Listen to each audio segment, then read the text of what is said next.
নমস্কার বন্ধুরা, আশা করি সবাই খুব ভালো আছেন। আজকে রান্না করতে চলেছি তিতকুমড়ি। হ্যাঁ, তিতো আর কুমড়ো এই দুটো নামের থেকেই তিতকুমড়ি নামটা দেওয়া হয়েছে।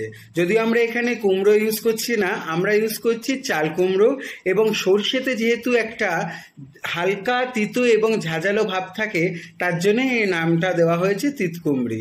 এটা একটা হারিয়ে যাওয়া বাঙালি ঘরের রান্না। নতুন করে চেষ্টা করে দেখি যে এটাকে কেমন লাগে খেতে। যদি ভালো হয় সত্যি চেষ্টা করব আপনাদের সাথে শেয়ার করার, এবং আপনারাও চেষ্টা করবেন এই ধরনের অজানা যদি কোনো তথ্য বা অজানা কোনো রান্নার রেসিপি যদি থাকে আমাকে জানাবেন, যেটা কিনা খুব কম খরচে বানানো যায় এবং খুব কম তেলে বানানো যায়। আমি নিশ্চয়ই চেষ্টা করব সেই ধরনের রান্নাগুলো আপনাদের করে দেখানোর। ভালো থাকবেন এবং দেখতে থাকুন কিভাবে রান্নাটা করি।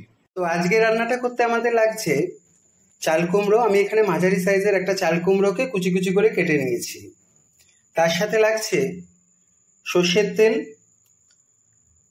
2 চামচ ঘি, 2 চামচ আদা বাটা, 2 চামচ পোস্ত, 2টো তেজপাতা নিয়েছি, 2টো শুকনো লঙ্কা, 1 কাপ মতন নারকেল কোড়া, কয়েকটা কাঁচা লঙ্কা, সাদা সর্ষে কালো সর্ষে আলাদাভাবে নিয়েছি আমি, কেননা কালো সর্ষেটা শুধু ফোড়নে লাগবে আর সাদা কালো সর্ষেটা একসাথে পেস্ট করব পোস্তর সাথে, আর 1 কাপ মতো দুধ, আর তার সাথে লাগছে 1.5 চামচ মতো ময়দা।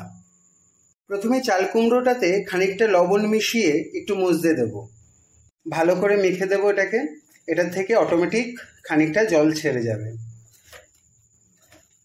টোটাল 3 চামচ সাদা কালো সর্ষে আর পোস্তটাকে প্রথমেই পেস্ট করে নেব।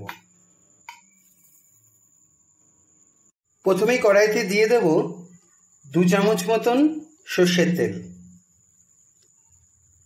তেল গরম হয়ে গেছে, এখন এখানে দিয়ে দেব তেজপাতা 2টো, আর দিয়ে দেব 2টো শুকনো লঙ্কা। ফোড়নের জন্য দিয়ে দেব কালো সর্ষে। ভাজা মশলার গন্ধ বেরিয়ে গেছে, এখন এর মধ্যে দিয়ে দেব মজিয়ে রাখা চাল কুমড়োগুলো। চাল কুমড়োটার থেকে বেশ খানিকটা জল বেরিয়েছে। এখন এই চাল কুমড়োটাকে খানিকক্ষণ ঢাকা দিয়ে মজতে দেব মিডিয়াম আছে। এর ফাঁকে দুধের মধ্যে ময়দাটাকে ভালোভাবে গুলিয়ে রাখবো। চাল কুমড়োটা মোটামুটি মজে গেছে পুরোপুরি। এর মধ্যে দিয়ে দেব 1 চামচ আদা বাটা, সর্ষে পোস্তর পেস্টটা, আর কুড়িয়ে রাখা নারকেলটাকে আমি পেস্ট বানিয়ে নিয়েছি মিক্সিতে, সেটা। এগুলোকে ভালো করে মিশিয়ে দেব। এখনই এর মধ্যে দিয়ে দেব চিড়ে রাখা কাঁচা লঙ্কাগুলো। চাল কুমড়োর জলটা একদম টেনে গেছে, এর মধ্যে দিয়ে দেব সেই 1 কাপ দুধ এবং ময়দা গোলাটা।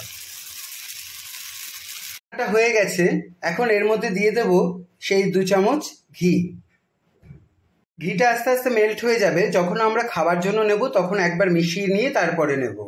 আর যেহেতু এটা হারিয়ে যাওয়া বাঙালি বাড়ির রান্না, তাই নতুন করে একটুখানি সাজ দেওয়ার জন্য কিছু শুকনো গোলাপের পাপড়ি দিয়ে দিলাম এবং ঢাকা দিয়ে দেবো, যাতে এর ফ্লেভারটা এর মধ্যেই থেকে যায়।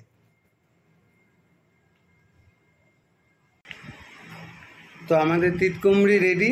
এখন ভাত দিয়ে খেয়ে দেখব কেমন হয়েছে খেতে।